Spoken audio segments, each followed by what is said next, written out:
SC ST atrocity కేసులో సజ్జల భార్గవ రెడ్డికి ముందస్తు బెయిల్ ఇచ్చేందుకు సుప్రీంకోర్టు నిరాకరించింది. ఈ సందర్భంగా సుప్రీం తీవ్ర వ్యాఖ్యలు చేసింది. తప్పు ఎవరు చేసినా తప్పేనని తేల్చి చెప్పింది.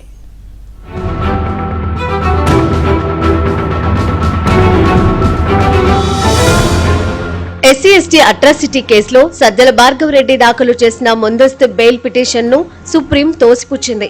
సంబంధిత కోర్టును ఆశ్రయించేందుకు 2 వారాల గడువు ఇచ్చింది.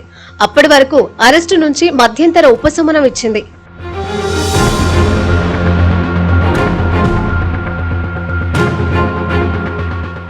విచారణ సందర్భంగా సుప్రీం తీవ్ర వ్యాఖ్యలు చేసింది. సామాజిక మాధ్యమాల్లో పోస్టులు భరించరాని స్థాయికి వెళ్లాయని ఆవేదన వ్యక్తం చేసింది. సజ్జల భార్గవరెడ్డి పోస్టులపై తీవ్ర అభ్యంతరం, ఆగ్రహం వ్యక్తం చేసింది. తప్పు ఎవరు చేసినా తప్పేనని తేల్చి చెప్పింది.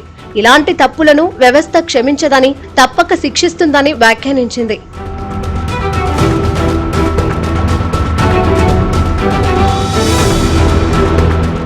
ఇది రాజకీయ అంశాలతో కూడిన 2021 సంవత్సరం కేసు అని భార్గవ్ తరఫు న్యాయవాది సుప్రీం దృష్టికి తెచ్చారు. అయితే ఇక్కడ రాజకీయాలు అప్రస్తుతమని ధర్మాసనం అభిప్రాయపడింది. సామాజిక మాధ్యమాల్లో పోస్టులు తీవ్ర అభ్యంతరంగా ఉన్నాయని, ఇలాంటి కేసుల్లో ముందస్తు బెయిల్ ఇస్తే మిగిలిన వారు మరింత రెచ్చిపోతారని సుప్రీం అభిప్రాయపడింది. ఓ రకంగా చెప్పాలంటే ఇవి క్షమించరానివని justice Pankaj Mittal, justice SVN Bhatti ధర్మాసనం తెలిపింది.